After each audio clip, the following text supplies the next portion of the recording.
Big news just broke in the combat sports world. Jake Paul finally met his toughest challenge yet, stepping in against Anthony Joshua and suffering the first knockout loss of his career. The fight went longer than expected, the finish was dramatic, the reactions were wild, and now we've got fighters, legends, and fans weighing in. Plus updates on Jake's condition, Joshua's respect, Anderson Silva speaking out, Daniel Cormier back in sparring mode, and Sean Strickland firing back at Rampage Jackson. Alright guys, let's get into it. Anthony Joshua got the job done, stopping Jake Paul in round 6 after a strange and awkward fight that dragged out far longer than most predicted. People expected a quick wipeout, but instead it turned into a tense and often clumsy chess match, with Joshua hesitant at times and Jake constantly circling, tying up, and trying to survive. Eventually, the power difference showed, and Joshua closed the show in brutal fashion. But as soon as it ended, the MMA world lit up with reactions. Kevin Lee fired off immediately, questioning whether what we saw was even a proper boxing match. Alan Jubin called it awkward and disappointing from both sides. Nathan Diaz didn't pull any punches either, calling Jake scared and saying he simply doesn't work hard enough. Matt Brown seemed relieved to see proof Jake could be hurt for real. Mike Perry kept it blunt too, saying Jake shouldn't have even been in there with a guy that big, and that the size and pressure were just way too much. Then came the controversy wave. Firas Zahabi called the fight fake, saying he couldn't understand how a boxer like Joshua didn't cut off the ring earlier and suggesting there may have been pre-arranged expectations about when Jake would go down. Josh Emmett joked about seeing more double legs than punches. Cody Garbrandt said Tank Davis would have slept Jake faster. But then there were more balanced takes too. Billy Quarantillo actually gave Jake some respect for stepping in at all. Corey Anderson admitted everyone hates watching Jake fight, but we still can't look away. Jason Miller showed respect as well. Daniel Cormier captured the moment live and you could hear the shock in his voice as Joshua closed the show. That is nothing to play with. That big motherfucker in front of you, man.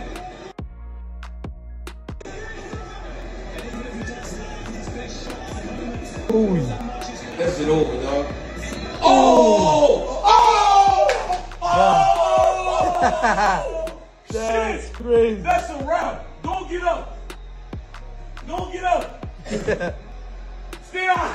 Oh! That's crazy. Oh! Shit! Oh! Did you see that shit? Meanwhile, Brendan Schaub added another layer of drama, openly questioning whether something strange was going on in there. That Jake Paul Anthony Joshua fight, huh? I don't know what to say, man. I haven't seen the reaction online. Something's up, yeah? Anthony Joshua didn't throw a single straight right hand for 6 rounds. He didn't cut off the ring.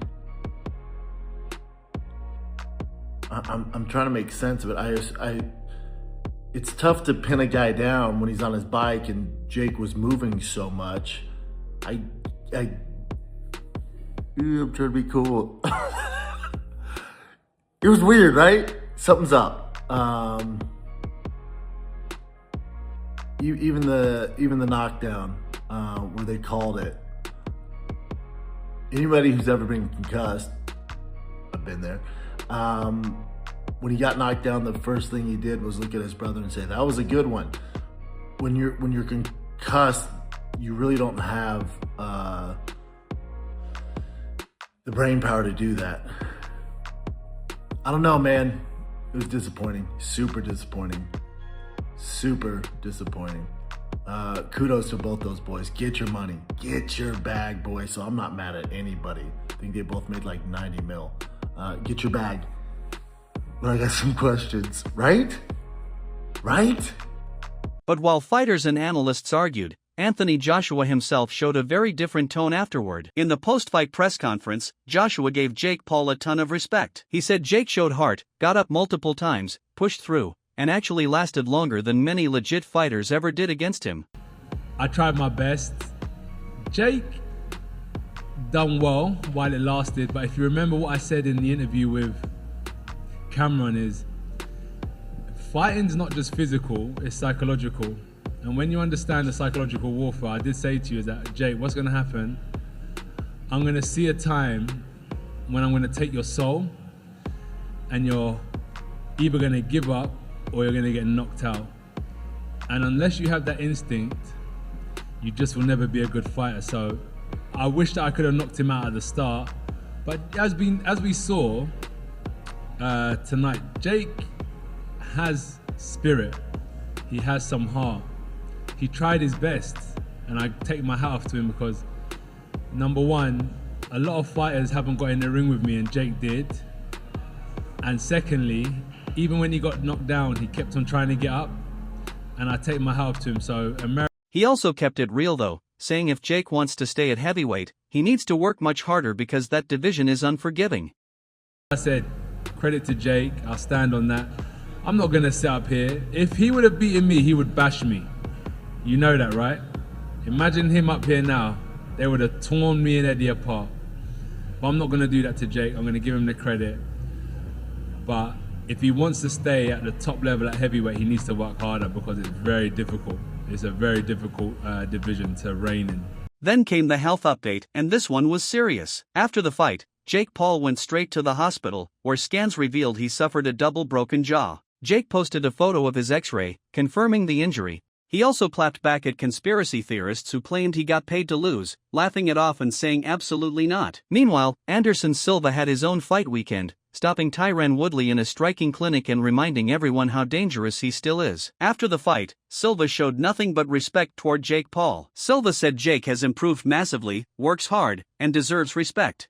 Wow, I think the Jake doing an amazing job, and the big responsibility is for Joshua, not for Jake, but the people need to respect Jake, and imagining Jake little big and having more time to training for this fight. I think Jake improved a lot. The people need to respect him. I don't say that only because I'm fight here in a company, but it's because the people need to respect Jake, Elsewhere in the MMA world, Daniel Cormier surprised fans by jumping back into sparring mode. DC was spotted at Tiger Muay Thai in Thailand, working with ACA heavyweight Mukumat Vakiv.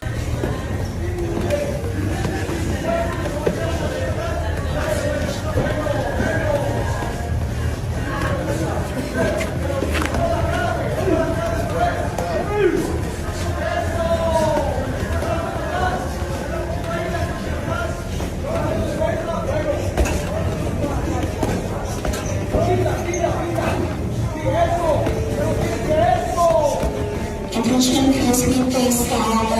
People stand. People private at 11, please contact is pushing. People stand. Please contact is pushing. Thank you.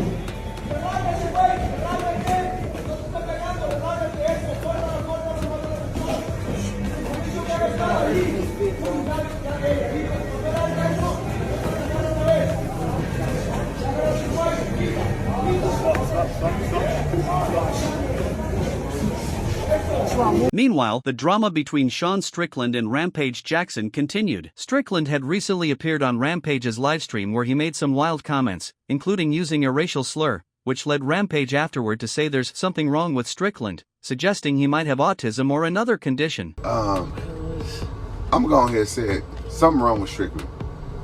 Something wrong with him. Autism or something. No, real Strickland didn't hide from it. Instead, he reposted the clip himself with a blunt caption saying the diagnosis Rampage is looking for is ASPD, admitting his brain doesn't work right sometimes and saying that's why he barely leaves the house. As always, Strickland remains unapologetically raw. Sean Strickland and fight fans are loving every second of the chaos. Thanks for watching. If you enjoyed the update, make sure to hit that like button, subscribe for more MMA news, and I'll see you in the next one.